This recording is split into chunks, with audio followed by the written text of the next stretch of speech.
السلام عليكم ورحمة الله وبركاته. الحمد لله رب العالمين والصلاة والسلام على رسوله خاتم النبيين وعلى آله الطيبين وأصحابه الطاهرين والمؤمنين والمسلمين كلهم أجمعين. أما بعد، فقد قال الله سبحانه وتعالى في كلامه القديم والفرقان الحميد: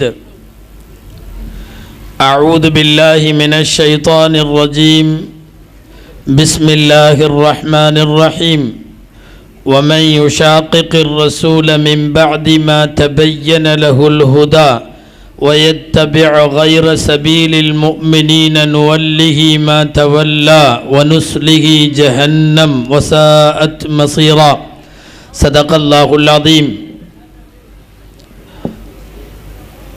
وقال رسول الله صلى الله عليه وسلم: عليكم بسنتي وسنة الخلفاء الراشدين المهديين، تمسكوا بها وعضوا عليها بالنواجد، أو كما قال صلى الله عليه وسلم.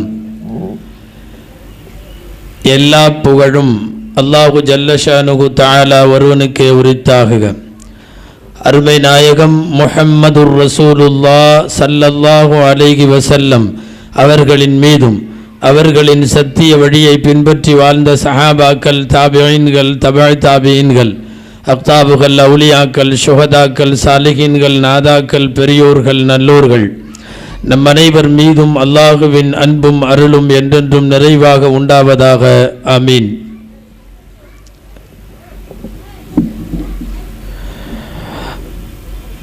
மதுரை சுன்னத் ஜமாத் பேரியக்கத்தினுடைய சார்பாக நடத்தப்படுகின்ற இந்த மாபெரும் மேலாத நிகழ்ச்சியினுடைய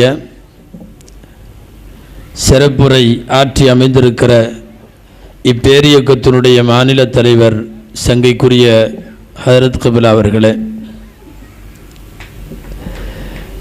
மேடையில் வீற்றிருக்கின்ற சங்கைக்குரிய மார்க்க அறிஞர்களே, நிகழ்ச்சியை ஒருங்கிணைத்து நெறிப்படுத்தி நடத்தி கொண்டிருக்கக்கூடிய அன்பு சார்ந்த சுன்னத் ஜமாத் அமைப்பினை சார்ந்த சகோதரர்களே, கண்ணு கட்டிய தூரம் வரை திரளாக வீற்றிருக்கின்ற அண்ணல் நபி ஸல்லல்லாஹு அலைஹி வஸல்லத்தினுடைய நற்பாக்கியத்திற்குரிய உம்மத்தினர்களே, உங்கள் அனைவருக்கும் என் ஆரம்பமான அஸ்ஸலாமு அலைக்கும் வரஹ்மத்துல்லாஹி வபரகாத்துஹு. இளைஞர்களின் தடுமாற்றமும் தடம் மாற்றமும் என்றொரு முக்கியமான கருப்பொருள் காலத்தினுடைய தேவையும் அவசியமும் கருதி எனக்கு தரப்பட்டிருக்கிறது. நான் இளைஞர்களின் தடுமாற்றங்களில் இன்றைக்கு இருக்கிற வாலிபர்களினுடைய சில மோசமான செயல்பாடுகளை, அது எப்படி மாற்றப்பட வேண்டும் என்கிற சீர்திருத்தங்களை குறித்து பேச ஆசைப்படுகிறேன். இதை அடுத்து தடம் மாற்றம் என்பதிலே சுமார் 1000 ஆண்டு கால பாரம்பரியத்தை நவீன காலத்தினுடைய சில வல்லூறுகள் எப்படி மாற்ற முயற்சிக்கிறார்கள், அது எவ்வளவு பெரிய ஆபத்தும் தவறுமானது என்பதை தடம் மாற்றம் என்கிற தலைப்பிற்கு கீழே நான் சொல்ல ஆசைப்படுகிறேன். தடுமாற்றங்களில் தமிழகத்தினுடைய வாலிபர்களிடத்தில் ஏற்பட்டிருக்கிற நிறைய தடுமாற்றம் ஒரு வகையில் பார்த்தால் எதேச்சையாக ஒத்துப்போகிற அதிசயமாய் பிப்ரவரி 14 அன்று நான் இளைஞர்களை பற்றி பேச நிற்கிறேன். பிப்ரவரி 14க்கு வேறு அர்த்தம் சொல்லி வேறு தினமாக வல்லவா கொண்டாடுகிறார்கள். அந்த தினம் இங்கே நபிகள் நாயகம் ஸல்லல்லாஹு அலைஹி வஸல்லத்தினுடைய பிறந்த நாள் பெருவிழாவாய் வாலிபர்களை அவர்களின் தடுமாற்றங்களை கூப்பிட்டு நிலவுகின்ற சீர்கேடுகளை எல்லாம் சீர்திருத்தம் செய்வதற்கு உதவுகின்ற வகையில் இவ்விழா ஊக்குவிக்கப்பட வேண்டிய, அல்லாஹுவால் பொருந்தி கொள்ளப்பட வேண்டிய ஒரு நிகழ்வு. அல்லாஹு தஆலா இக்கூட்டத்தையும் இங்கே இருப்பவர்களையும் இவர்களின் நோக்கங்களையும் இவர்கள் விரும்புகிற சீர்திருத்தங்களையும் அல்லாஹ் கபூல் செய்வானாக. அன்பிற்குரிய வாலிபர்களே, பல நேரங்களில் இளைஞர்கள் என்று தலைப்பிட்டு நாங்கள் பொதுக்கூட்டங்களில் நிற்கிற போது கண்ணு கட்டிய தூரம் வரை வயசானவர்கள் மட்டுமே இருப்பார்கள். ஆனால் இங்கே ஒரு முரணாக நிறைய வாலிபர்கள் தென்படுகிறார்கள் என்பது ஒரு பெரிய மகிழ்ச்சிக்குரிய விஷயம். மதுரை மாநகரத்து இளைஞர்களுக்கு இடையிலே சொல்லுகிற செய்தி அது மாநிலத்திற்கான செய்தியாக இருக்கும் என்கிற நம்பிக்கையில் நான் இளைஞர்களை குறித்தும் அவர்களின் தடமாற்றங்களை குறித்தும் சில விஷயங்களை சொல்லுகிறேன். முதலில் அல்லாஹ் கொடுத்த மாபெரும் அருட்கொடை இந்த பருவம், இளமை பருவம். குர்ஆனுடைய வார்த்தைகளில் சொல்லுவதானால் 2 பலவீனங்களுக்கு இடையில் பலமான பருவம் என்று குர்ஆன் சொல்லுகிறது. முன்னாலே குழந்தை பருவம், சிறுபருவம் போன்ற பலவீனங்கள், பின்னாலே முதுமையை போன்ற பலவீனங்கள், 2 பலவீனங்களுக்கு இடையிலே இருக்கின்ற பலமான பருவம் என்று அல்லாஹு தஆலா சும்ம ஜஅல மின் பஅதி குவ்வத்தின் துஅஃபன் வ ஷைபா என்று இந்த வாலிப சமுதாயத்தை, வாலிபர்களுக்கு இருக்கிற ஆற்றலை குவ்வத் என்று திருக்குர்ஆன் வல்லமை மிக்க ஒரு பருவம் என்ற வார்த்தையை சொல்லுகிறது. அப்படி இருப்பதால் தானே சுவனத்திற்கு நுழைவதற்கு கிழவன் கிழவிகளை தேர்ந்தெடுக்கவில்லை, குழந்தைகளை தேர்ந்தெடுக்கவில்லை. சுவனத்தில் நுழைகிற எல்லாரும் இளைஞர்கள், எல்லாரும் வாலிபர்கள். எதையும் அனுபவிக்கவும், எதையும் முன்னேற்றம் காணவும், செயல்படவும் முக்கியமான தேவை அந்த பருவம் அல்லாஹ் உங்களுக்கு வழங்கி இருக்கிறான். இதிலே உலக ரீதியாக ஏற்பட்டிருக்கிற தடுமாற்றங்களிலே இருந்தும் நீங்கள் தள்ளி நிற்க வேண்டும். பல்வேறு கொள்கை குழப்பவாதிகளால் முன்வைக்கப்படுகின்ற இந்த தடமாற்றங்களிலே இருந்தும் வெகு தூரம் நீங்கள் விலகி நிற்க வேண்டும். அல்லாஹ் செய்த பெரும் பாக்கியம், நீங்கள் வாலிபர்கள் மாத்திரமல்ல, இஸ்லாமிய இளைஞர்கள். உங்கள் கையில் இருக்கின்ற மார்க்கம், உங்களுடைய தீனுல் இஸ்லாம் எவ்வளவு கோடிகள் கொட்டி கொடுத்தாலும் அதற்கு ஈடு இழப்பில்லை. அன்பிற்குரியவர்களே, ஒரு காலம் முஸ்லிம் வாலிபர்கள் அடையாளம் என்ன தெரியுமா? பாவம் செய்ய மாட்டார்கள், பெரும்பாவம் செய்ய மாட்டார்கள். மானக்கேடானவைகளின் பக்கம் அவர்கள் அறவே ஒதுங்க மாட்டார்கள் என்பது முஸ்லிம் இளைஞர்களின் அடையாளமாக இருந்த காலம் போய் இன்றைக்கு நம்முடைய வாலிபர்களில் சிலர் சொல்ல கூச்சமாக இருக்கிறது, கசப்பாக கூட இருக்கிறது. இருந்தாலும் உண்மை ஒத்துக்கொள்ளவும் வேண்டும், ஆவண குறித்து சிந்திக்கவும் வேண்டும். தமிழகத்தினுடைய ஓரஞ்சாரங்களிலே இருக்கிற டாஸ்மாக் கடைகளிலே சமுதாயத்தினுடைய இளைஞர்கள் இருக்கிறார்களா இல்லையா? காதல் என்ற பெயரால் பெண்களுக்கு பின்னாலே சுற்றுகின்ற சூழ்நிலைகளில் வாலிபர்கள் இருக்கிறார்களா இல்லையா? பெரியவர்களை மதிக்காமல் உருவாகி கொண்டு வருகின்ற ஒரு பரம்பரையினுடைய நீட்சிகளாக இன்றைக்கு வரையும் வாலிபர்கள் இருக்கிறார்களா இல்லையா? மானக்கேடான காரியங்களை செய்கிற இடத்தில் ஒரு முஸ்லிமின் முகவரி தவறானது, அங்கே அவனுக்கு வேலை இல்லை. அதோ அங்கே ஒரு போர், ரோமானியர்களோடு போர். இஸ்லாமிய தளபதி காலித் பின் வலீத் ரலியல்லாஹு அன்ஹு எதிர்த்தரப்பிலே சுமார் 1,00,000 மேற்பட்டவர்கள், முஸ்லிம்கள் 3000 பேர் தான், அதிகம் இல்லை. காலையில தொடங்கிய போர் நாட்கணக்கில் நீடிக்கும் என்று பார்த்தால் நீடிக்கவில்லை, மாலை முடிவடைந்து விட்டது. தோத்து போய் ஓடுகிற 1,00,000 பேர் 3000 பேர் நின்று ஜெயிக்கிறார்கள். காலித் பின் வலீத் ரலியல்லாஹு அன்ஹு தலைமையில் திரும்பி போன தோல்வி அணியினுடைய தளபதி தலையை குனிந்து மன்னருக்கு முன்னாலே போய் நின்ற போது மன்னர் கேட்டார், வெக்கமா இல்லை? 3000 பேர்த்திட்ட தோத்து போட்டு வந்து நிற்கிறீங்க. கேட்கிறார், நஹ்னு அக்தரு அததன் அம் ஹும், யார் அதிகம், நாமளா அவங்களா? தளபதி சொன்னார், நாம் தான். மன்ஹும் அக்தருஹும் ஸலாஹன் நஹ்னு அம் ஹும், அதிகமான ஆயுதம் வைத்திருந்தது யார், நாமளா அவங்களா? தளபதி சொன்னார், நம்மள்ட்ட தான் அதிகம் ஆயுதம் இருந்தது. பின்ன எப்படி தோத்துட்டு வந்த? 1,00,000 பேர் 3000 பேரிடத்திலே எப்படி தோற்கிறாய்? உங்களிடத்திலே இல்லாதது அவர்களிடத்தில் என்ன இருக்கிறது? அல்லது அவர்களிடத்தில் உள்ளது எது உங்களிடத்தில் இல்லை. கேள்விக்கு தலை குடித்திருப்பதை தவிர தளபதியிடம் பதில் இல்லை.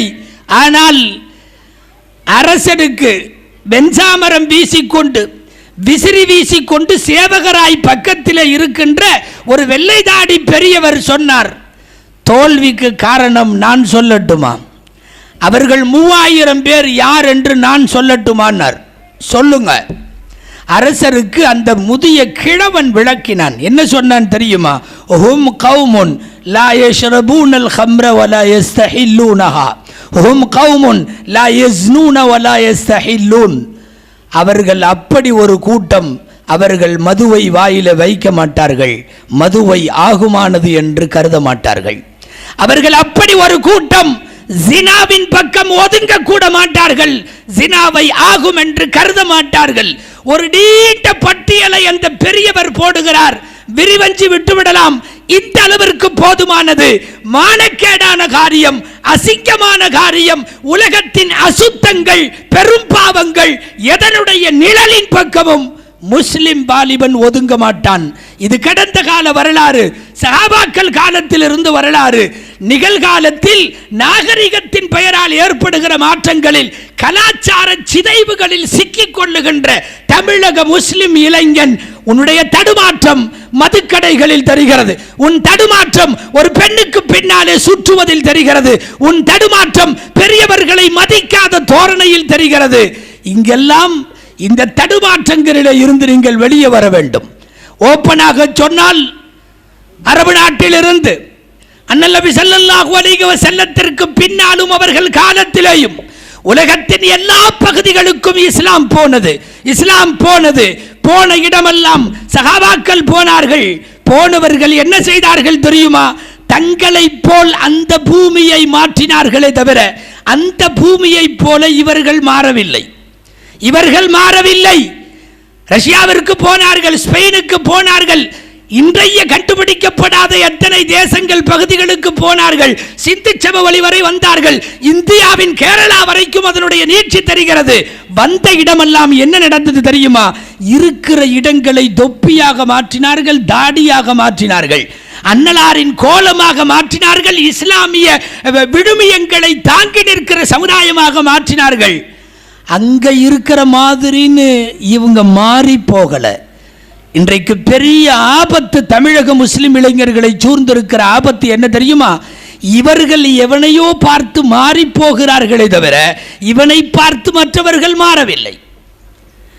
ஒரு ஊருக்கோ நாட்டுக்கோ போனால் எங்க வேணாலும் போலாம், சம்பாதிக்கலாம். வருகிற போது அவன் பழக்கத்தை தூக்கிட்டு வரணும்னு அவசியம் இல்லை. நம்மளால சவுதிக்கு போகிற வரையும் நல்லா இருப்பான், போயிட்டு வந்தோடனே தக்பீரை குறவழியில் கட்டுவான். பார்த்துருக்கீங்களா? போகிற வரையும் நல்லா தான் இருப்பான். நான் சொல்ல வருவது, சஹாபாக்கள் பூமியின் எல்லா இடங்களுக்கும் போனது உண்டு. நான் வெறும் தக்பீருக்குள்ள மாத்திரம் சொல்ல, எல்லா பழக்கத்தையும் சொல்றேன். போன இடத்தில் நமக்கு புறம்பாய், நம் பாரம்பரியத்திற்கு புறம்பாய், நாம் சார்ந்திருக்கிற கொள்கை கோட்பாடுகளுக்கு புறம்பாய், நம் குடும்பம் மற்றும் சான்றோர்களின் மரபுகளுக்கு புறம்பாய் நிறைய இருக்கலாம். நீ மாறக்கூடாது. உன்னால் அங்கு மாற்றத்தை ஏற்படுத்த வேண்டுமே, ஏற்படுத்த முயற்சிக்க வேண்டுமே தவிர நீயே மாறி போனால். இன்றைக்கு இளைஞர்களின் தடுமாற்றம் என்று சொல்ல வருகிற போது நான் இதை சொல்லுவேன். இன்றைக்கு இருக்கிற கிரிக்கெட் நட்சத்திரங்களை பார்த்து, இன்றைக்கு இருக்கிற சினிமா நட்சத்திரங்களை பார்த்து முஸ்லிம் இளைஞன் தன்னை மாற்றிக் கொள்ளுகிறான். இந்த அவலத்தை எங்கு சொல்ல? உன்னை போல் உலகம் மாற வேண்டுமே தவிர உலகத்தில் இருக்கிற அதுவும் நல்லவர்கள் கூட இல்லை, இந்த களிசடைகளை போல நீ ஏன் மாற வேண்டும்? திரையில மின்னுபவர்கள் எல்லாம் யோக்கியர்கள் என்று நினைப்பிருந்தால் தயவு செய்து அழித்து விடுங்கள், அது தவறு.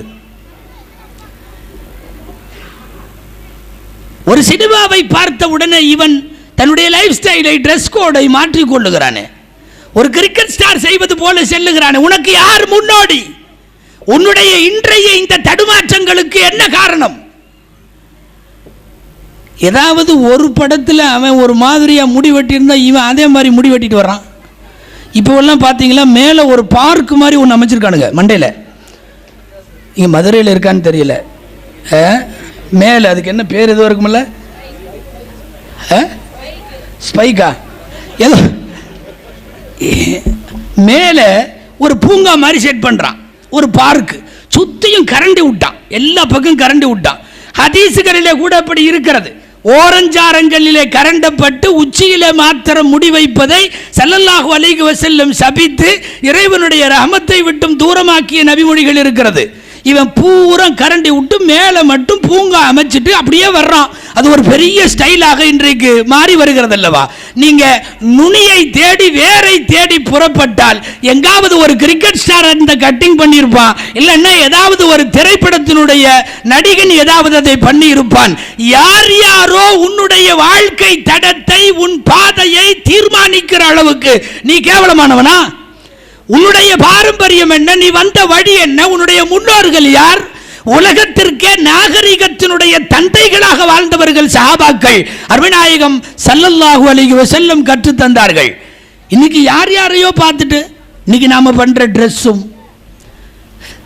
ஹேர் ஸ்டைல் மாத்திரமல்ல, எல்லாமே இவன் என்னென்ன பண்றானே தெரிய மாட்டேது. சில பேர் பனியன்ல சில வாசகம் எழுதிட்டு வர்றான், தொழுக கூடுமானே தெரியல. அந்த மாதிரி வாசகம் எல்லாம் எழுதிட்டு வர்றான், என்னென்னமோ மாதிரி ட்ரெஸ் போடுறான். நான் சென்னையில் நிறைய இடங்களில் வாலிபர்கள்ட்ட பேசுகிறப்ப சொன்னது உண்டு, நீ போட்டிருக்கிற ஃபேன் ஷர்ட்டுனால பள்ளிவாசலில் தொழுகவே முடிய மாட்டேது.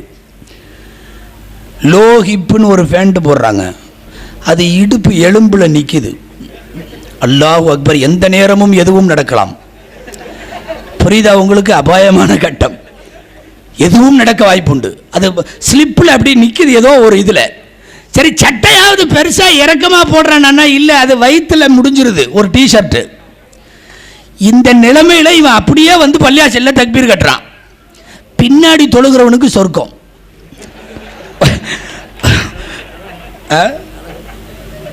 இல்ல, ஆமா, அவன் கேள்வி கணக்கு இல்லாம அவன் சொர்க்கம் போயிடுவான்னு. இவனுக்கு பின்னாடி நீ தொழுதியான்னு ஆண்டவன் கேட்பான். ஆமா, நீ நேரா சொர்க்கத்துக்கு போ. என்ன என்ன கொடுமை! அவன் அல்லாவை பார்க்கலான்னு வந்து தக்பீர் கட்டினா என்னென்னமோ பார்க்குறான். இன்றைய உள்ள ட்ரெஸ் கோட் அப்படி. வயிற்று பகுதி தெரிகிறது, இடுப்பு பகுதி தெரிகிறது. இப்படி தெரிகிற ஒரு ஒரு தொப்புளுக்கும் முட்டிக்கும் இடையில எது தெரிந்தாலும் அது மார்க்கத்தில் அனுமதிக்கப்படவில்லையே, அது அவுரத்தினுடைய பகுதிகளாயிற்று. சரி, இந்த உன்னுடைய இந்த ஸ்டைலுக்கெல்லாம் யார் காரணம்?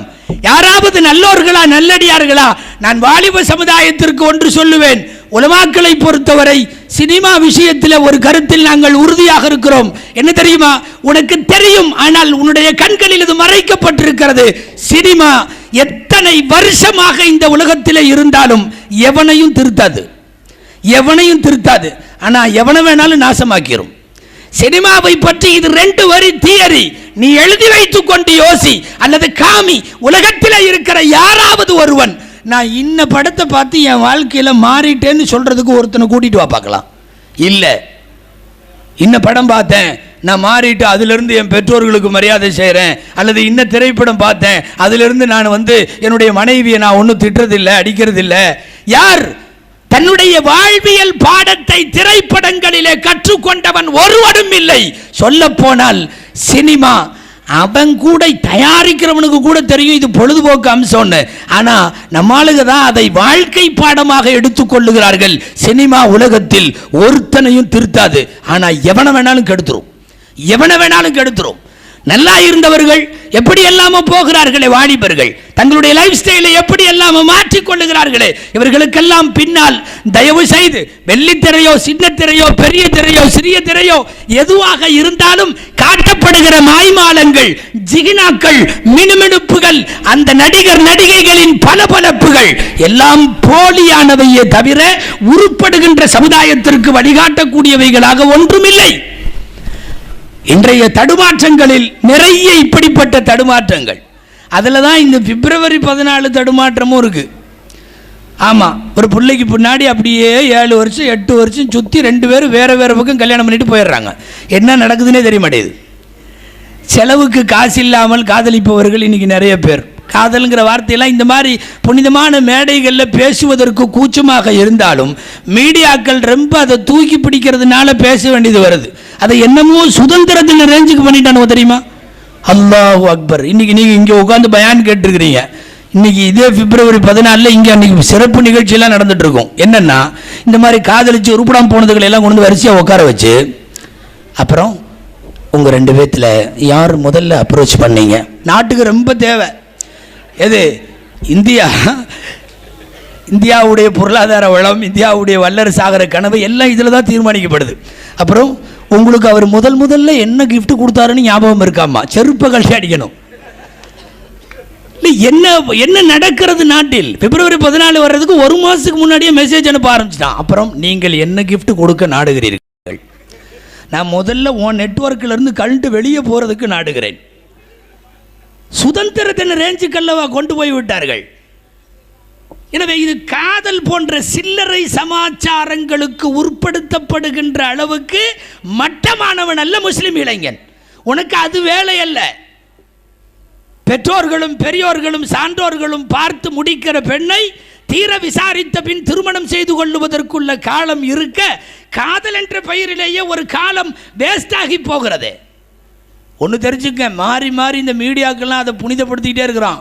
அதெல்லாம் பிற்போக்குவாதிகள் அப்படி பேசுவார்கள், மத பழமைவாதிகள் அப்படி பேசுவார்கள், இவங்கெல்லாம் ஃபண்டமெண்டலிஸ்ட்டு, இவங்களுக்கெல்லாம் ஒன்றும் தெரியலை, உலகத்தினுடைய ஓட்டம் என்ன, ட்ரெண்டு என்னன்னு தெரியலம்மா. எங்களுக்கு எல்லா ட்ரெண்டும் தெரியும். நீ உண்மையாலுமே காதல் புனிதமானதுன்னு அந்த நட்ட நடுவில் காதல் வரணுமல்ல, அது ஏன் பீச்சில் இருட்டோரத்தில் வருது? இல்லை, தேவையா இல்லையா? காதல் ஜோடிகள் கூட்டமாக இருக்கிற தேட்டருக்கு போகிறது இல்லையே. அறவே படாவதியாகி போய் எந்த படம் ஓடுதோ அங்கே போய் பின்னாடி ஏரியா பூரா காலியாக இருக்கிற இடத்துல ஏன் வருது?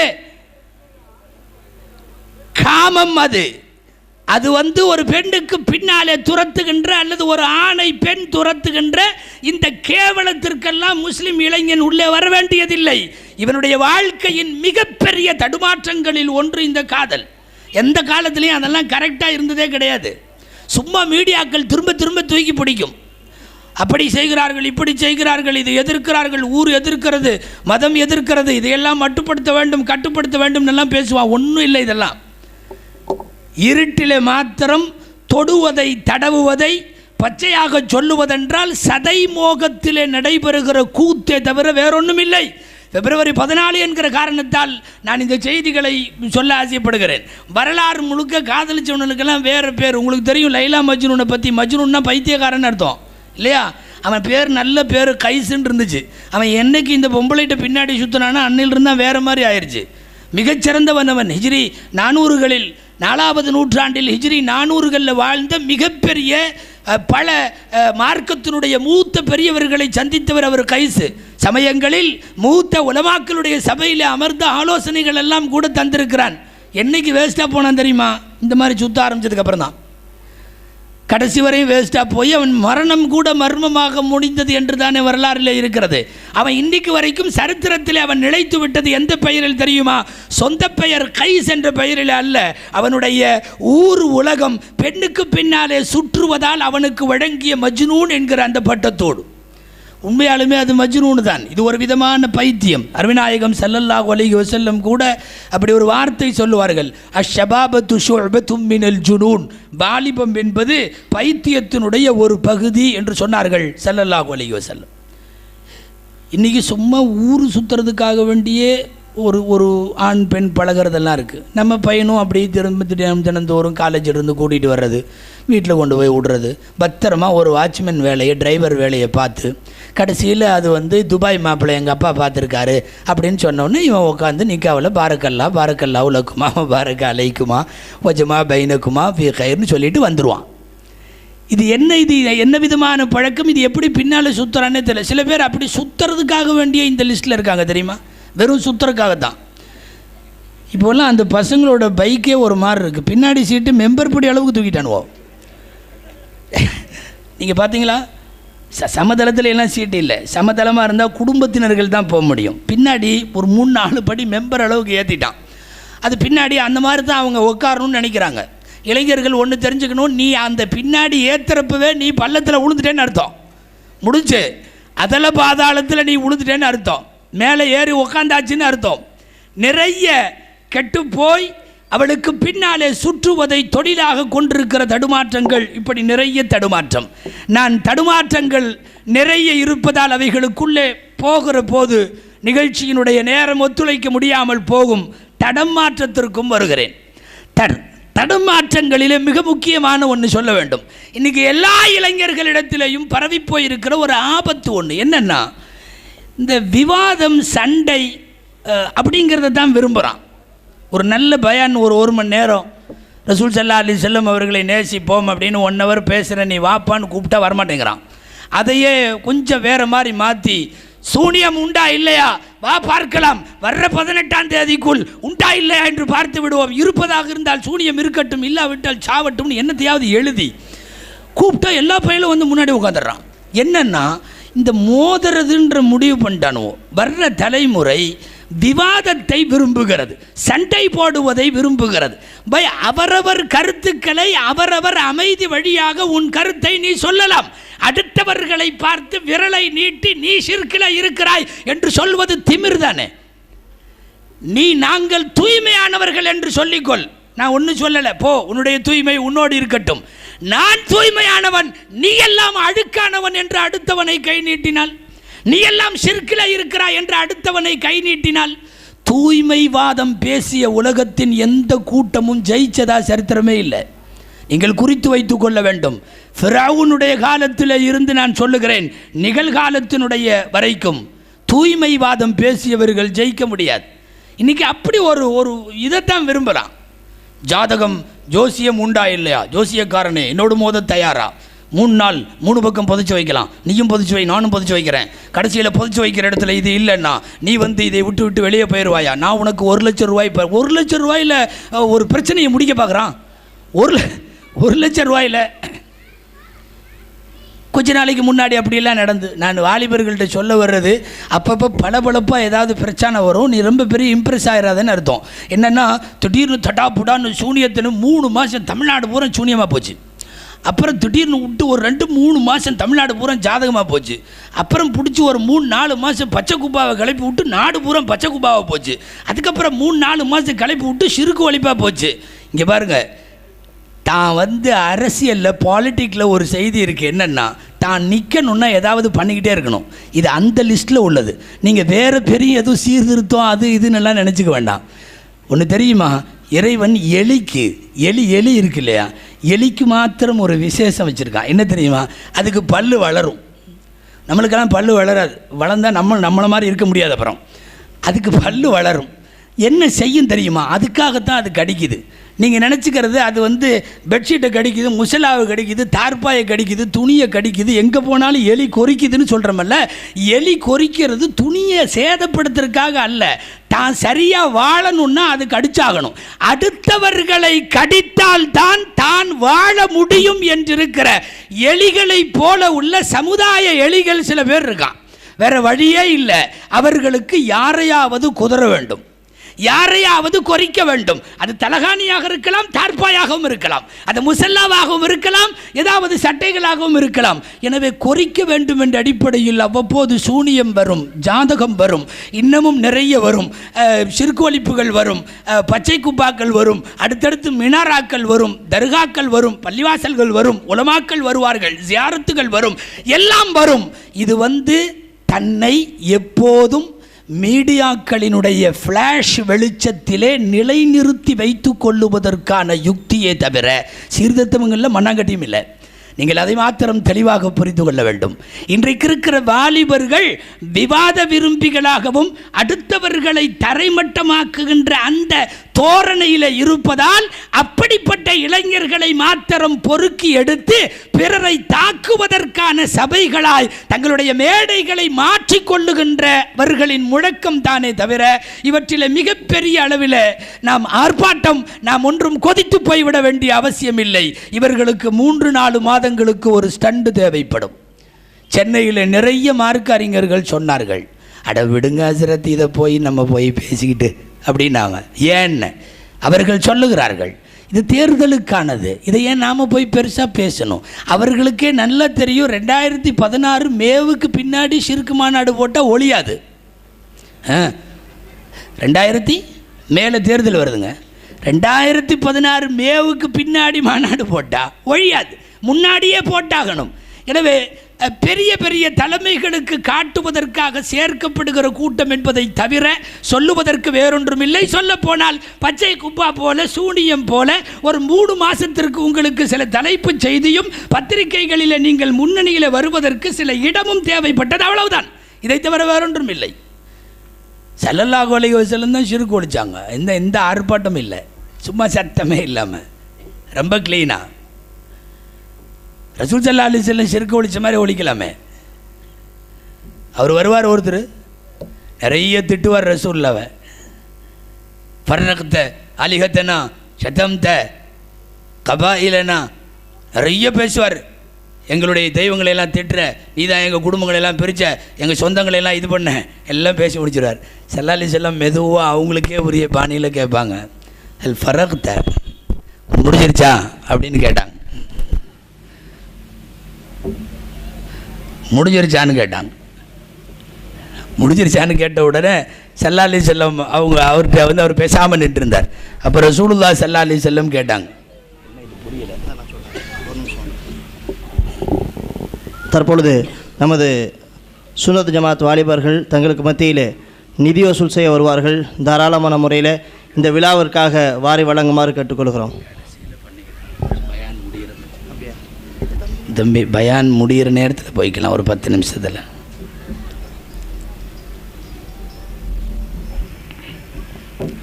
ஸல்லல்லாஹு அலைஹி வஸல்லம் அங்கே நின்று கொண்டிருந்த அவரை பார்த்து கேட்டார்கள். முடிஞ்சுன்னாங்க. சரி, அதெல்லாம் போட்டும், எத்தனை தெய்வத்தை வணங்குற? அன்றைக்கி தான் நிறையா இருந்துச்சு இல்லையா?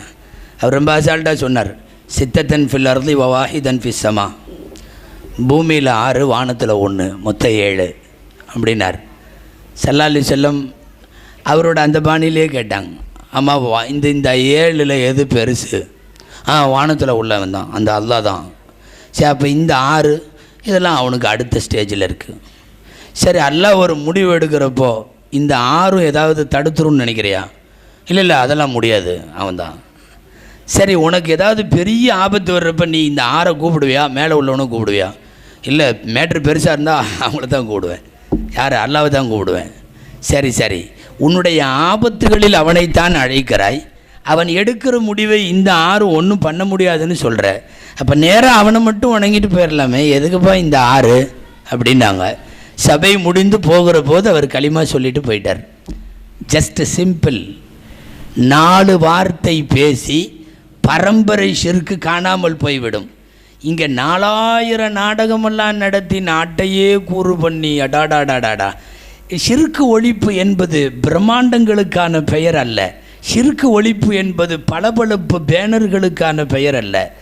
நான் தெளிவோடு சொல்லுகிறேன், நீங்கள் தயவு செய்த வாலிபர்கள், ஏன் அங்கே இருக்கக்கூடிய வாலிபர்களையும் சொல்லுகிறேன், தடம் மாறாதீர்கள். 1000 வருஷ பாரம்பரியம் இந்த தடம். நீங்கள் இதில் மாற முற்படுவது புது பொண்டாட்டி கட்டினவன் பஸ்ஸில் உட்காந்துட்டு பண்ணுற மாதிரி இருக்குது. எனக்கு மட்டும்தான் பொண்டாட்டி இருக்குதுங்கிற மாதிரி அவன் என்னென்னமோ பண்ணிட்டு வருவான். முதல் நாள் கல்யாணமாகவன். எல்லாருமே கல்யாணம் ஆனவங்க தான், பஸ்ஸில் இருக்கிறவங்க பூரா. புதுமண தம்பதிகளைப் போல நீங்கள் துடிப்போடு இறங்குகிறீர்கள். 1000 வருஷ பாரம்பரியம் அஹ்லு சுன்னத் வல் ஜமாத்திற்கு உண்டு. 1000 வருஷ பாரம்பரியம் இங்கே இருக்கின்ற மதுஹபுகள் சார்ந்த செயல்பாடுகளுக்கு உண்டு. தொப்பிக்கும் தாடிக்கும் இந்த மண்ணில் 1000 வருஷ சரித்திரம் உண்டு. நீ சும்மா 25 வருஷம் தொப்பியை கூட்டு கழட்டி போட்ட உடனே தொப்பி நிற்காது. சர்வதேச அதிபர்கள் இருந்து அத்தனை பேரும் தொப்பியைத்தான் முஸ்லிம் அடையாளமாக வைத்திருக்கிறான். இன்னொரு கேவலம் தெரியுமா? தொப்பி தேவையில்லை என்று பேசிய மாநாட்டிலேயும் பாதிக்கு மேல் தொப்பிகள். அது நீயே வாங்கி கொடுத்துருப்பியோன்னு ஒரு சந்தேகம் கூட இருக்குது. ஏன்னா அரசியல் தலைமைகள் பெருங்கூட்டம் தொப்பி இல்லாமல் இருந்தால் அதை முஸ்லிம்களாக அவன் ஏற்கிறதுக்கு தயாராக இல்லை. அதற்காகவே விநியோகிக்கப்படுகிறது போல் தெரிகிறது. வாட்ஸ்அப்பில் வந்த செய்தி அநேகமாய் உண்மையும் இருக்கலாம். எத்தனையோ 1000 தொப்பிகள் ஆர்டர் கொடுத்தார்கள்னு ஒரு செய்தி கூட வந்திருந்தது. பாவம் அவர்களின் நிலைமை. தொப்பிக்கும் மார்க்கத்திற்கும் சம்பந்தமில்லை என்று சொன்னவர்கள் கொல்லை பொறுத்து வழியாக தொப்பி ஆர்டர் கொடுக்கிற நிலைக்கல்லவா வந்து விட்டார்கள். தொப்பி என்பது இங்கிருக்கிற தொப்பி வியாபாரிகள் சேர்ந்து உருவாக்கியதல்ல. இந்தியாவிற்குள் இஸ்லாம் வருகிற போது தொப்பியோடு வந்தது. இந்தியாவிற்குள் இஸ்லாம் வந்த போது தலைப்பாகையோடு வந்தது. இந்தியாவிற்குள் இஸ்லாம் வந்த போது மதுகபோடு வந்தது. மதுகபு இல்லாமல் இஸ்லாம் வரல. ஒரு 900 வருஷத்திற்கு முன்னாலே காயல்பட்டினத்திற்கு மறைக்களத்தின் வழியாக இஸ்லாம் வந்த போது, கேரளாவினுடைய தெற்கு புறத்திற்கு ஒரு 1000 வருடத்திற்கு முன்னால் இஸ்லாம் வந்த போது ஷாஃபி மதுகபுகளோடு வந்தது, ஹனஃபி மதுகபுகளோடு வந்தது, தொப்பிகளோடு வந்தது, தாடிகளோடு வந்தது. நீ என்னமோ தமிழ்நாட்டில் இருக்கிற உலமாக்கள் கூடி தொப்பியை கண்டுபிடிச்ச மாதிரி எல்லாம் சிறுக்கு ஒழிப்பில் பேசுற. தமிழ்நாட்டினுடைய உலமாக்கள் ஒன்று சேர்ந்து மதுகபுகள் உருவாக்கின மாதிரி பேசுற. ஒரு 2 வாரத்திற்கு முன்னாலே மக்காவின் இமாம் சுதேசி மதுகபை இஸ்லாத்தை விட்டு பிரிக்க முடியாதுன்னு பேசுறாரு. அங்க போய் ஒரு ஒழிப்பு மாநாடு போடலாமே. அப்துல் ரஹ்மான் சுதேசி பேசுறார், மதுகபுகளை இஸ்லாத்தை விட்டு தள்ளி வைக்க முடியாது. நான் இளைஞர்களுக்கு சொல்லுகிறேன், நீண்ட கால பாரம்பரியமாய் நாங்கள் ஒரு தடத்தில் வருகிறோம். இந்த தடம் சாதாரணமான தடம் அல்ல. இது வலிமார்கள் நடந்த பாதை, சஹாபாக்கள் நடந்த பாதை, நல்லோர்கள் நடந்த பாதை. ஒரு 10 பேர் என்னை முட்டாளுன்னு சொன்னா வேணும்னா பரிசீலனை பண்ணலாம். ஆனால் நீ என்ன சொல்கிற தெரியுமா? இந்த மண்ணில் 1000 வருஷமாக வாழ்ந்தவர்களை எல்லாம் முட்டாள்கள்னு சொல்கிற. கடுகளவு கூட நாங்கள் ஏற்றுக்க மாட்டோம்.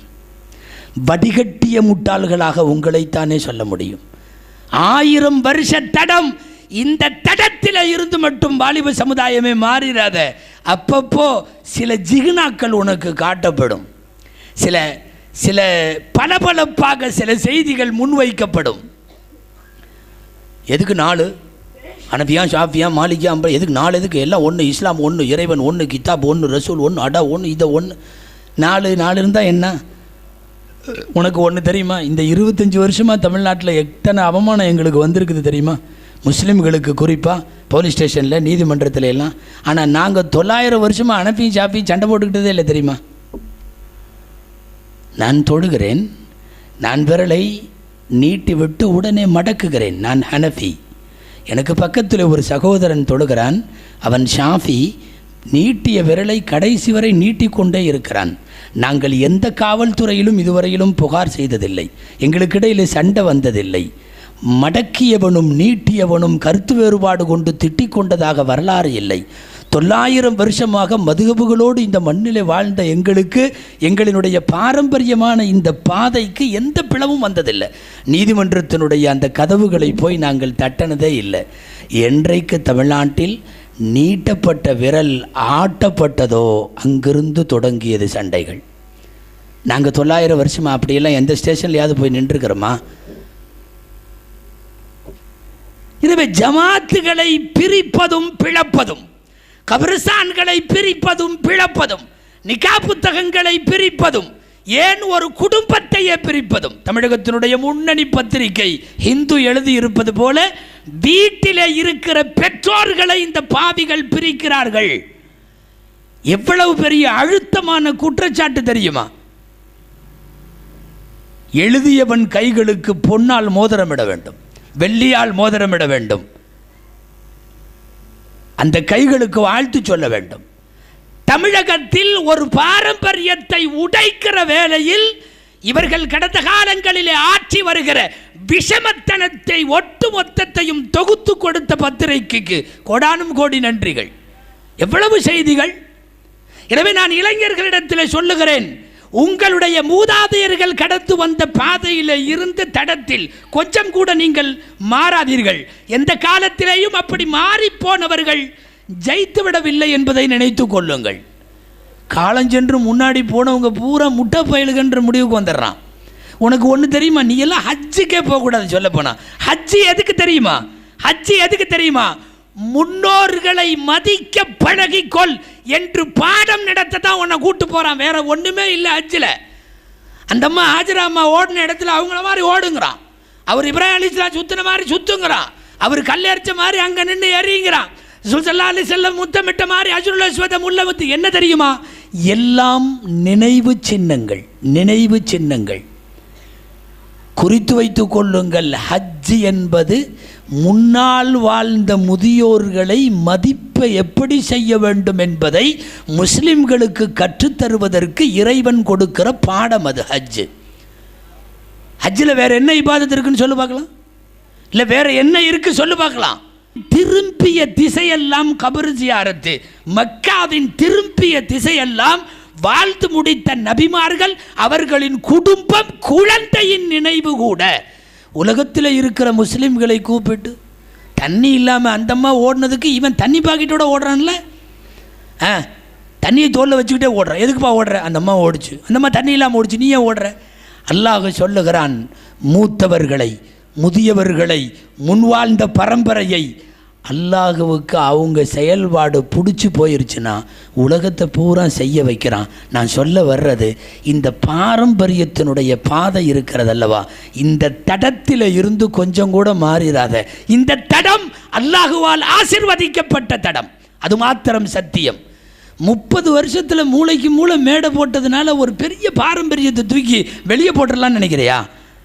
இல்லை இதுவெல்லாம் நடக்குமா? தோதுவாக அவர்களுக்கு சில விஷயம் ஆங்காங்கே அது நடக்குது, இது நடக்குது, அப்படி பார்த்தீர்களா, இப்படி படுத்தீர்களா? ஹஜ்ரத் சொன்ன மாதிரி கபர் முட்டி அது எது? தமிழ்நாட்டில் 25 வருஷமாக இவன் கண்டுபிடிச்ச ஆகப்பெரிய கெட்ட வார்த்தை ஒன்று சமாதி வழிபாடு என்பது. தயவு செய்து நீ பதில் சொல். சுமார் 1000த்திற்கும் மேற்பட்ட ஹதீஸுகளில், ஆயிரக்கணக்கான ஹதீஸுகளில் அருமை நபி ஸல்லல்லாஹு அலைஹி வஸல்லம் கபர்ஸ்தானிலே நின்று ஜியாரத்து செய்ததாக, அடக்க ஸ்தலங்களிலே நின்று துஆ ஓதியதாக, சஹாபாக்கள் பார்த்ததாக வரக்கூடிய அறிவிப்புக்கெல்லாம் என்ன வேலை? உங்களுடைய தோழர்கள் எவனையும் கபர்ஸ்தான் பக்கமே போகாமல் பார்த்துக்கிற அல்லவா? இது மார்க்கத்திற்கு செய்கிற பெரிய துரோகம் இல்லையா? மன்னரைகளில், அடக்கத்தலங்களில் துஆ ஓதுவதனுடைய அர்த்தத்தை கற்றுத்தருகின்ற சிஹாசித்தாவினுடைய அருபெரும் சஹீஹான கிரந்தங்களிலே இருந்து உள்ள ஜியாரத்திற்கான பாடம் என்ன? சமாதி வழிபாடு என்று ஆக தடித்த ஒரு வார்த்தையை இப்படி பிரயோகிக்கலாமா? முதல்ல சமாதி வழிபாடுன்னு காஃபிர்கள் கூட சொல்லலை. சொந்த சமுதாயத்தை பார்த்து விரல் நீட்டி சமாதி வழிபாடு என்றும் ஷிர்க் என்றும் தடித்த வார்த்தைகளை எல்லாம் அல்லவா பயன்படுத்தி விட்டார்கள். அருமைநாயகம் ஸல்லல்லாஹு அலைஹி வஸல்லத்தினுடைய காலத்திற்கு பின்னால் சுமார் 300 வருஷ காலத்தில் வாழ்ந்த நல்லோர்கள் முன்னெடுத்த அதே மார்க்கத்தினுடைய அந்த ரோடு, அந்த தடம் இன்றைக்கு வரையும் சுன்னத்து வல் ஜமாத்தாக பயணித்து வருகிறது. நிறைய பாதை புதுசாக போடலாம், மாட்டிக்கொள்ள வேண்டாம். அந்த தடங்களில் மாறி போகிற போது நமக்கான எல்லா அடையாளங்களும் தொலைந்து போகும். அப்படித்தான் இன்றைக்கு ஜியாரத்துள்ளவைகள் மாத்திரமல்ல, ஏராளமான விஷயங்கள். நான் சொன்னது போல தொப்பியிலே தொடங்கிய 1980களில் தொப்பிகளிலே தொடங்கிய அந்த பயணம் எங்க நிற்கிறது தெரியுமா? இறைவனுக்கு உருவம் உண்டு நஊது பில்லாஹ் என்கிற இடத்துல இப்போது நிற்கிறது. ஒரு உருவமற்ற இறைவனை வழிபடுவதற்காக வேண்டி இந்த உம்மத்தினுடைய மூத்த குடிமக்கள், உலமா பெருமக்கள், ஃபுகஹாக்கள், இம்மாக்கள், முஜ்தஹிதீன்கள் என்ன பாடுபட்டெல்லாம் ஒரு கொள்கை பிரகடனத்தை கொண்டு வந்தார்களோ அந்த கொள்கையில இருந்து பிறள வைக்கத்தானே இதுவெல்லாம். ரெண்டாவது, கபூரில் சஜிதா செய்கிறாங்க. சஜிதா செய்கிறத ஒரு முஸ்லீம் அல்லாவுக்கு தான் சஜிதா செய்வான், வேறு யாருக்கும் சஜிதா செய்ய மாட்டான். சஜிதா அல்லாவுக்கு மட்டும்தான். ஆனால் சஜிதா செய்கிற மாதிரி நிறைய ஃபோட்டோக்கள் ஃபேஸ்புக்கில், வாட்ஸ்அப்பில் எல்லாம் வருது. நம்மளுக்கு கூட நிறைய பேர் அதை பார்த்துக்கிட்டு அப்படி சொல்கிறது உண்டு. பார்த்தீங்களா, இந்த மாதிரி எல்லாம் போய் சஜிதா செய்கிறனால தான் இப்படியெல்லாம் அவங்க திட்டுறாங்க, ஒழிப்பு மாநாடெல்லாம் போடுறாங்க அப்படிங்கிற மாதிரி சில பேர் பேசுகிறது உண்டு. சென்னை ஜமாத்துல் உலமாவினுடைய ஜனவரி 31 கூட்டத்திலேயும் நான் ஒரு விஷயத்தை சோதேன். சென்னையில் மீரான் நகரில் இருக்கக்கூடிய ஒரு தர்காவில் நீங்கள் நல்லா கவனிக்கணும். ஏன்னா ஃபேஸ்புக்கில், வாட்ஸ்அப்பில் இன்றைக்கி நிறைய படம் வர்றதுனால சொல்கிறேன். நடந்த உண்மை எல்லாருக்கும் முன்னாலே சொல்லுகிறேன். அந்த மீரான் நகரில் உள்ள தர்காவுக்கு ஒரு வேனில் வீடியோ கேமரா சகிதம் இறங்கிட்டாங்க. கூட 4 பொம்பளைங்க புர்கா பொத்தி வேன்லேருந்து இறங்குது.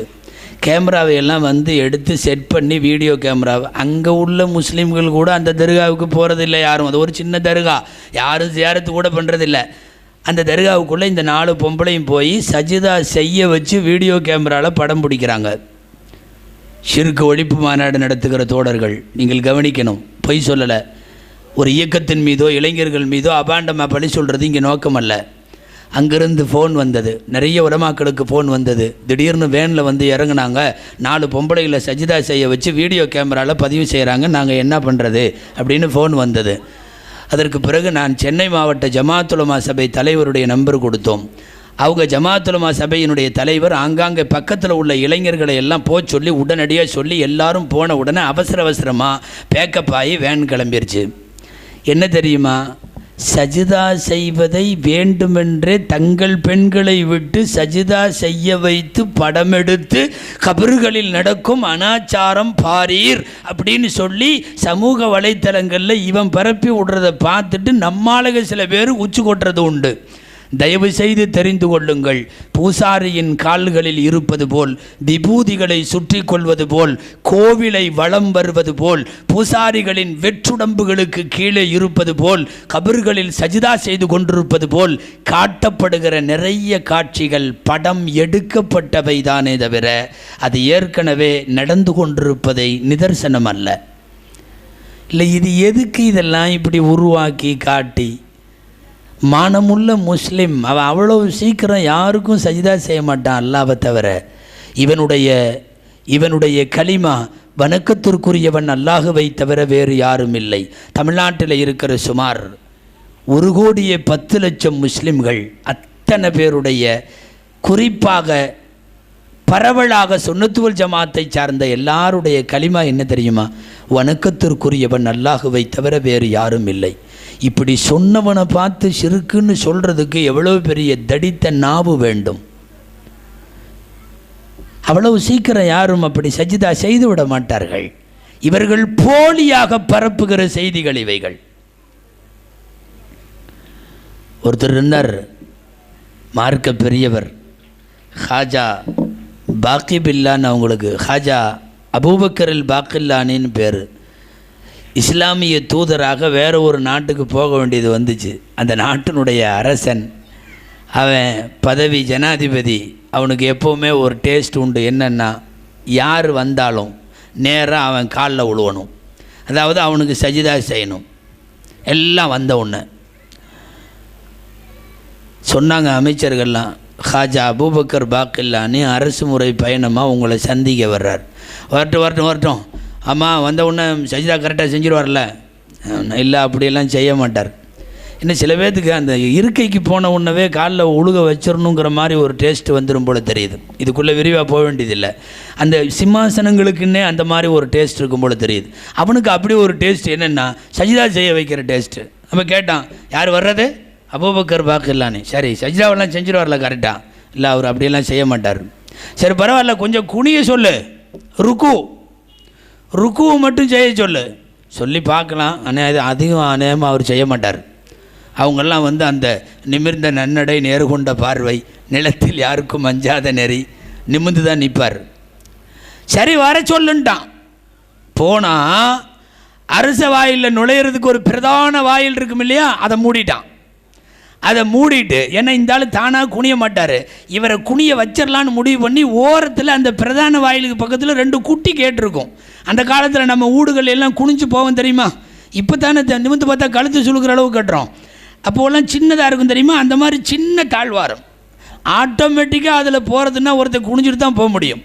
அவனுக்கு அப்படியே ஒரு திருப்தி, என் முன்னாடி குனிலன்னாலும் பரவாயில்ல, என் வாசலுக்குள்ளே வர்றப்போ நீ குனிஞ்சிட்டு வர்றையில்ல, அது போதும் அப்படிங்கிற மாதிரி 2 பக்கம் சின்ன கேட்டை மட்டும் துறிஞ்சு வச்சுட்டான். வந்தவர் அபூபக்கர் பாக்கில்லானி, அம்பியாக்களுடைய வாரிசுகள். அவங்க எல்லாத்தையும் யோசிப்பாங்கள்ல, இவனடா மெயின் கேட்டை சாத்தி வச்சுட்டு ஓரமாக இருக்கிற 2 சின்ன கேட்டையும் திறந்து வச்சுருக்கானே. சரின்னு சொல்லிட்டு அவர் அரசனுக்கு மரியாதை கொடுக்கறதுன்னு முடிவு பண்ணிட்டார். என்ன பண்ணார் தெரியுமா? கரெக்டாக வாசலுக்கு போய் திரும்பி நின்று குனிஞ்சிட்டு போனார். உங்களுக்கு புரியுதா? வேறு மாதிரி மரியாதை. ஆமாம், பேக்கிலேயே போனார். அநேகமாக ரோமாபுரி சக்கரவர்த்திக்கு முன்னாடி இதுக்கு எவனும் இப்படி ஒரு மரியாதை கொடுத்துருக்க மாட்டான். அப்படியே திரும்பி குனிஞ்சுக்கிட்டே போனார். மொத்தத்தில் அபூபக்கர் பாக்கில்லானியின் பித்தட்டு ஜனாதிபதியின் முகம் பார்க்கிற வண்ணம் உள்ளே போயிட்டு வந்த விஷயத்தை சொல்லிட்டு அந்தாலும் வெளத்து போய் இதுக்கப்புறம் சின்ன கேட்டை மட்டும் துறக்கிறதே இல்லைன்னு முடிவு பண்ணிட்டார். இருந்தால் நான் சொல்ல வருவது, ஒரு முஸ்லீமை அவ்வளவு சீக்கிரம் எனக்கு சஜிதா செய்ப்பா, நீ அல்லாவை வணங்குற மாதிரி என்னையும் வணங்குப்பா, இறைவனை போல நீ என்னை கருதுப்பான்னு சொன்னால் ஒரு முஸ்லீம் சம்மதிக்க மாட்டான். அவன் அந்த முஸ்லீமினுடைய அடிப்படை சங்கநாதம் என்ன தெரியுமா? வணக்கத்திற்கு தகுதியானவன் அல்லாஹ் மட்டும்தான். அந்த நம்பிக்கையில் தான் இந்த தமிழ்நாட்டில் இருக்கின்ற முஸ்லிம்களில் லட்சக்கணக்கான பேர் வாழுகிறார்கள். ஆனால் தன்னோடு வாழுகிற சொந்த சமுதாயத்தை ஷிர்க் சொல்லுகிற துணிவு இருக்கிறது அல்லவா? பக்கத்தில் இருக்கிற உண்மையாகவே ஷிர்க் செய்கின்ற அது போன்ற வழிபாடுகளை எல்லாம் கூட கண்டுகொள்ளாமல் சொந்த சமுதாயத்திற்கு துரோகம் செய்வதில் மாத்திரம் எவ்வளவு பெரிய முனைப்பு, அதை மாத்திரம் கைகாட்டி நீங்கள் ஷிர்க் என்று சொல்லுகின்ற தைரியம் எவ்வளவு பெரிய தைரியம் தெரியுமா? அல்லாஹ் பாதுகாக்க வேண்டும். இளைஞர்களே, ரொம்ப கவர்ச்சிகரமான பேச்சும் கவர்ச்சிகரமான நாடகங்களும் கூத்துகளும் உங்கள் இதயத்தை திருப்பிவிட வேண்டாம். எந்த காரணத்தை கொண்டும் நீங்கள் தடுமாற்றங்களிலே இருந்து கூட தௌபா செய்து விடலாம். ஆனால் இந்த தடம் மாறினால் காலமெல்லாம் நீங்கள் அப்படி போய்விட வாய்ப்புண்டு. அல்லாஹ் உங்களை அவர்களை எல்லாரையும் பாதுகாக்க வேண்டும். காரணம் என்ன தெரியுமா? திருக்குர்ஆனில் இறைவன் ரொம்ப மோசமாக போனவங்களுக்கு ஒரு தண்டனை சொல்கிறான். என்ன தண்டனை தெரியுமா? அந்த மாதிரி தண்டனை நம்ம யாருக்கும் வரக்கூடாது. என்ன தண்டனை தெரியுமா? ஸுய்யின லஹும் சூஉ அமாலிஹிம். ஒரு கட்டத்துக்கு மேலே அவன் பண்ணிட்டு இருக்கிற செயல் தான் அவனுக்கு நல்லதுங்கிற மாதிரி பார்க்குற வியாதியை கொடுத்துருவான். என்ன ஆகும் தெரியுமா? திருந்தி வருவதற்கு தௌஃபீக்கே இல்லாமல் போய்விடும். அல்லாஹ் பாதுகாக்கணும். ஃபிரௌனுக்கு தரப்பட்ட தண்டனை அந்த ரகம். وَكَذَلِكَ زُيِّنَ لِفِرْعَوْنَ سُوءُ عَمَلِهِ وَصُدَّ عَنِ السَّبِيلِ. ஃபிரௌனுக்கு அவன் பாதை அலங்காரமாக காட்டிவிட்டோம். அவன் பாதை என்ன? நான் தான் பெரிய கடவுள்னு சொன்னான்ல, அலங்காரமாக காட்டிவிட்டோம். எனவே அவன் நேரான பாதைக்கு செல்லாதவாறு திரும்பாதவாறு அவன் தடுக்கப்பட்டான். நிறைய பேரை அல்லாஹ் சொல்லுகிறான், ஒரு கட்டம் வரை பார்ப்பான், இல்லாவிட்டால் கதாலிக ஸய்யன்னா லிகுல்லி உம்மத்தின் அமலகும், அவர்களுடைய செயல்பாடுகளை இதுதான் சரின்ற மாதிரி ஒரு பைத்தியத்தை கொடுத்து விடுவான். அது கடைசி வரை தெளியாமல் போய்விடும். அதனால் தான் சொல்லுகிறேன், நீண்ட காலமாய் அனுபவத்தில் வருகிற பாரம்பரியத்தை, இந்த தடத்தை, இந்த பாதையை பிடித்து கொள்ளுங்கள். இதிலிருந்து விலகி தடம் மாறி விடாதீர்கள். மது போன்ற, விபச்சாரம் போன்ற, காதல் போன்ற சமூகத்தினுடைய சீர்கேடுகளாக இருக்கிற வரதட்சணையை போன்ற இப்படி நிறைய சீர்கேடுகள், பெரும்பாவங்கள் அந்த தடுமாற்றங்களிலே இருந்தும், இந்த மதுகபுகளை நழுவி போகிற தடமாற்றங்களிலே இருந்தும் எல்லாம் வல்ல இறைவன் நம் அனைவரையும் பாதுகாப்பானாக. குறிப்பாக நம்முடைய குடும்பங்களில், நம் சமுதாயத்தில் இருக்கின்ற இளைஞர்கள், யுவதிகளை எல்லாம் வல்ல அல்லாஹ் பாதுகாத்தருள்வானாக. அவ்வப்பொழுது நடைபெறுகின்ற மேஜிக் நாடகங்களினுடைய தீய விளைவுகளில் இருந்து அல்லாஹ் இந்த சமுதாயத்தை பாதுகாப்பானாக. எல்லாம் வல்ல அல்லாஹு ஜல்ல ஷானுஹு தஆலா மௌத்து வரை நம்மையும் நம்முடைய சந்ததிகளையும் பாரம்பரியம் மிக்க அஹ்லு சுன்னாவினுடைய பாரம்பரியத்திலேயே வாழ்ந்து மரணிக்கும் நல்ல தௌஃபீக்கை அல்லாஹ் நம் அனைவருக்கும் நல்குவானாக. ஆமீன். வ ஆகிரு தஅவானா அனில் ஹம்துலில்லாஹி ரப்பில் ஆலமீன். அஸ்ஸலாமு அலைக்கும் வ ரஹ்மத்துல்லாஹி வ பரகாத்துஹு.